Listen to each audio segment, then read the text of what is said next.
अभियान चलाया जा रहा है। जब बच्चों के संवाद को सशक्त करने के लिए युवा संसद का कार्यक्रम चलाया जा रहा है। ऐसे कार्यक्रम में आप सभी लोगों ने सहभागिता किया, इसके लिए मैं आप सभी का हार्दिक अभिनंदन वंदन करती हूँ।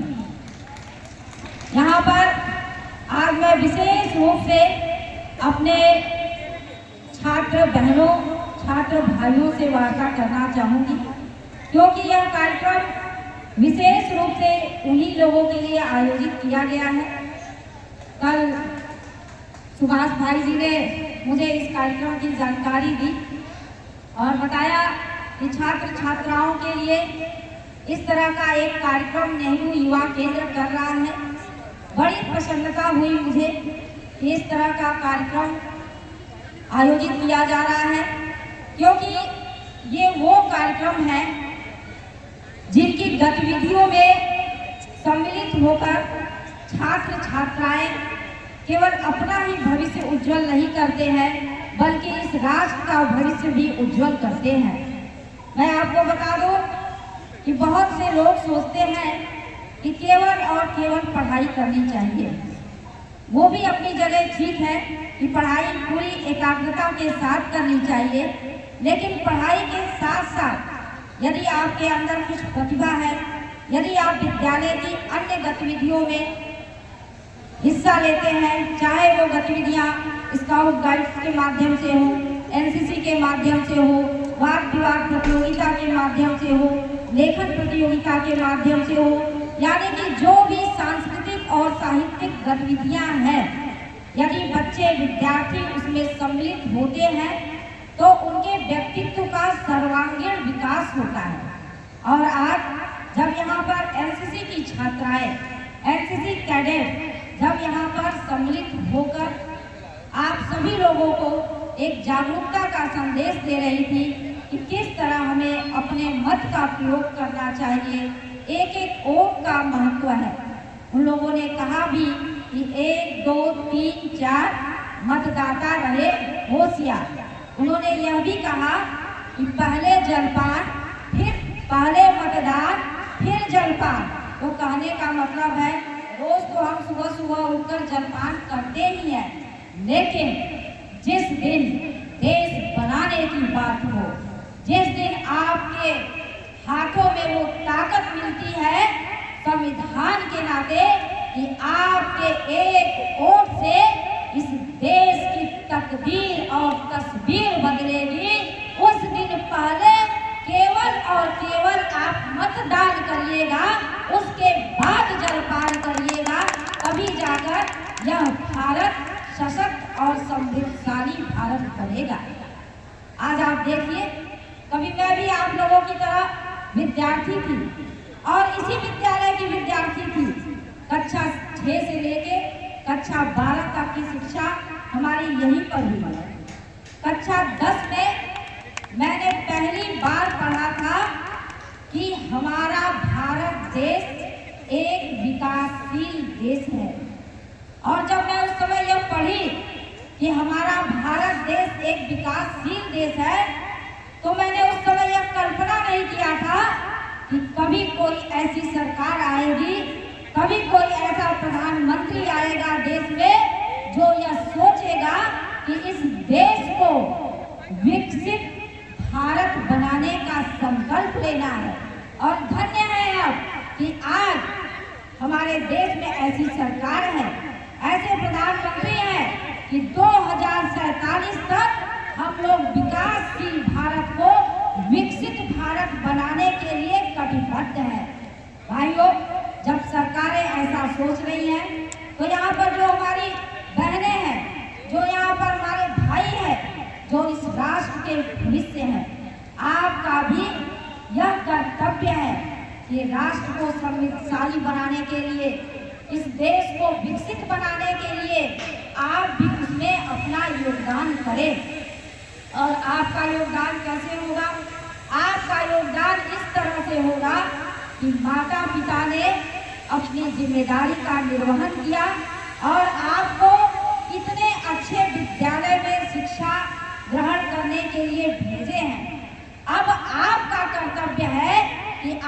अपनी पढ़ाई अच्छे से करें और एक दिन अपनी मंजिल को पाकर, एक दिन अपने उद्देश्य को पाकर अपने जीवन का महत्वपूर्ण समय राष्ट्र निर्माण में करें और अपने विद्यालय का, अपने परिवार का और अपने देश का नाम रोशन करें। ये गाजीपुर धरती एक ऐसी धरती है जहां से कई चेहरे, कई व्यक्तित्व निकलकर बाहर आए हैं। आप ही छात्राओं के बीच से मैं एक उदाहरण दे रही हूँ। एक उदाहरण आपके बीच में है कि आप ही जैसी छात्रा मैं कभी थी और आपके बीच से निकलकर मैं छात्र राजनीति से सफर प्रारंभ की, जिला पंचायत सदस्य बनी, विधायक बनी, मंत्रिमंडल का दायित्व संभाली और उसके बाद आज मैं देश के उच्च सदन राज्यसभा में भी पहुंची हूँ। तो ये शिक्षा के बदौलत भी पहुंची हूँ। आप यदि शिक्षित होंगे, शिक्षा का सही उपयोग करेंगे, आपकी नीति अगर सही होगी और आपकी नीयत यदि सही होगी तो नियति अपने आप स्वच्छ होगी, नियति अपने आप अच्छी होगी। तो मन में देश के लिए भाव को आप आगे बढ़ाइए, माता पिता का सम्मान करिए, गुरुजनों का सम्मान करिए और आपके अंदर जो भावनाएं हैं देश के लिए, उसके बारे में कुछ सोचिए, उसके बारे में कुछ करिए। मैं आपको बता दूं, अभी मेरे स्मरण में आया है कि विद्यालय की एक लाइब्रेरी है जो हमारे समय में थी और उस लाइब्रेरी में अक्सर मैं किताबें निकालती थी, पढ़ती थी। एक किताब थी देशभक्ति से ओत-प्रोत यश की धरोहर। वो किताब आज भी वहाँ पे होगी और मेरे विद्यार्थी जीवन की जब मैं 1993 में हाई स्कूल में थी तो उस समय का जब आप देखेंगे लाइब्रेरी रजिस्टर अगर होगा तो वो यश की धरोहर में कई बार पढ़ी, जिसमें चंद्रशेखर आजाद, सुभाष चंद्र बोस, राजगुरु सुखदेव जैसे देशभक्तों के बारे में लिखा हुआ है। और ऐसी किताबें पढ़कर देश के लिए कुछ करने का अवसर मिलता है। और गाजीपुर तो वही धरती है, यहीं से परमवीर चक्र विजेता शहीद अब्दुल हमीद है। यही वो धरती है जहाँ पर स्वामी विवेकानंद जैसे महापुरुष कभी सिजदा किए थे। यहीं पर पौहारी बाबा है। यहीं पर हमारे एशिया का सबसे बड़ा गांव जो है गम्मर है।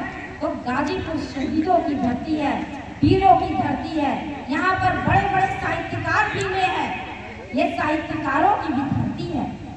तो मैं आपसे यही कहना चाहूंगी कि जब मैं कक्षा 7 में थी, एक वाकया आपको बताऊं, तो मेरी पहली रचना दैनिक जागरण और आज जैसे समाचार पत्रों में छपना प्रारंभ हो गया था, जिसकी पेपर कटिंग आज भी मेरे पास सुरक्षित है। और कक्षा 7 से लिखते लिखते आज मैं 45 प्लस हो गई हूँ और आज भी मैं निरंतर लिख रही हूँ महिलाओं के लिए, बच्चों के लिए। और मेरी पहली पुस्तक बचपन के वो दिन उत्तर प्रदेश हिंदी संस्थान से पुरस्कृत भी हो चुका है। यह बातें मैं इसलिए नहीं बता रही हूँ कि मैं अपने बारे में आपको बता रही हूँ, यह बातें मैं आपको इसलिए बता रही हूँ कि आपके अंदर भी यदि लेखन की प्रतिभा हो, आपके अंदर भी यदि खेल की प्रतिभा हो, आपके अंदर भी यदि राजनीति की प्रतिभा हो, जिस क्षेत्र में भी आपकी प्रतिभा हो, आप उसे आगे बढ़ाइए। एक दिन जिस तरह मैं आज यहाँ पर चीफ गेस्ट बन के आई हूँ, आप में से भी एक बच्चा यहाँ चीफ गेस्ट बनकर आएगा और यहाँ पर उपस्थित टीचर्स को आप पे गर्व होगा, आपके माता पिता को गर्व होगा, इस गाजीपुर की धरती को गर्व होगा। यहाँ विशेष रूप से बच्चियाँ हैं, बच्चियाँ कमजोर न समझे अपने आप को, आज बच्चियाँ सशक्त हैं। कभी एक दौर हुआ करता था कि लड़कों के जन्म पे सोहर गाए जाते थे, लेकिन वो दौर बदल गया है। अब समुद्र की गहराई हो या अंतरिक्ष की ऊंचाई हो, हर जगह महिलाएं हैं। मैं अपने ही दो पंक्तियां कहना चाहूंगी। मैं बेटी हूँ भारत की बेटी, मैं बेटी हूँ भारत की बेटी। यदि पुत्र होना एक पर्व है तो हमें भी अपने जन्मों पर गर्व है, हमें भी अपने अपने जन्म पर गर्व है। तो बहने देखिए, बहनों के चेहरे पर, बच्चियों के चेहरे पर कितनी अच्छी मुस्कुराहट है। आप अपने जन्म को समझिए कि ये एक वरदान है, और जब महिलाएं कुछ करती हैं तो उसका जाप तो विदेशों में भी होता है। सुना ही है आपने, यत्र नार्यस्तु पूजयन्ते रमन्ते तत्र देवता, अर्थात जहाँ नारियों की पूजा होती है वहाँ देवता निवास करते हैं। तो यहाँ पर हमारे छात्र भाई भी बैठे हैं, आपके घर में बहनें होंगी, उनका सम्मान करिए। जब आप अपनी बहनों का सम्मान करेंगे, जब आप अपनी माताओं का सम्मान करेंगे, तो एक दिन आप भी अपना कान और गर्व से ऊंचा उठाएंगे और कहेंगे कि मेरी बहन ने देश में यह भूमिका निभाई है, मेरे घर की बिटिया ने देश में यह भूमिका निभाई है। तो आप अवसर दीजिए बहनों को, बहनें आगे बढ़ेंगी। और छात्र भी हर वो कोशिश करें जिसके लिए माँ बाप ने सपने देखे हैं, और माँ बाप के सपनों को यदि आप पूरा करते हैं तो देश के सपनों को पूरा करेंगे, क्योंकि माँ बाप हमेशा देश के लिए ही सपने देखा करते हैं। मैं तो हर जगह कहा करती हूँ कि ये जो बेटियाँ हैं बहुत अनमोल है। मैंने 2 पंक्तियों में भी लिखा है, यहाँ हमारी अभिभावक ये है, कुछ हमारे पिता तुल्य भाई लोग हैं, माताएं बहनें हैं, इनसे मैं कहना चाहूँगी कि आपके घर में बेटियाँ हों तो उन्हें भरपूर अवसर दीजिए। 2 पंक्तियों के माध्यम से मैं उसको कहना चाहूँगी, बेटियों की करो ऐसी परवरिश, बेटियों की करो ऐसी परवरिश, उसकी आँख की चमक लाजवाब हो। बेटियों की करो ऐसी परवरिश, उसकी आँख की चमक लाजवाब हो। ऐसे साँचे में उसको ढालो, हर सवाल का उसके पास जवाब हो, हर सवाल का उसके पास जवाब हो। बेटियाँ किसी से कमजोर नहीं है, बस परवरिश की देर है। आप अच्छी परवरिश करिए, वो आपका नाम रोशन करेगी। और आज यहाँ पर युवा संसद में जितने छात्र छात्राएं सम्मिलित हुए थे, उन सभी लोगों को मैं बधाई दी हूँ। सबको सुनने की इच्छा थी लेकिन सुन नहीं पाई, उन सबको बधाई। और मतदाता जागरूकता अभियान का जो कार्यक्रम MYK ने किया, इसके लिए मैं विभाग को बहुत बहुत बधाई देती हूँ, धन्यवाद देती हूँ।